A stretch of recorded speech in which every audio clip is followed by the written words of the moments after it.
जंगल की सबसे खतरनाक आवाजें जो अगर आपको सुनाई दे तो तुरंत वहाँ से भाग जाना, नहीं तो कभी नहीं भाग पाओगे। सबसे पहले अगर आप किसी जंगल में घूमने गए हो और आपको ये आवाज सुनाई दे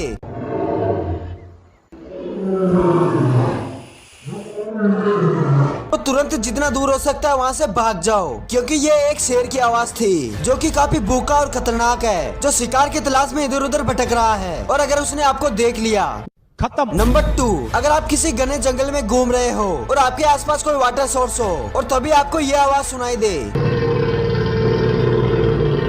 तो तुरंत वहाँ से जितना दूर हो सकता है भाग जाओ, क्योंकि ये एक क्रोकोडाइल की आवाज थी जो आपको कभी भी कच्चा चबा सकता है। नंबर 1, अगर आप घने जंगल में घूम रहे हो और आई होप कि आपको ये आवाज सुनाई दे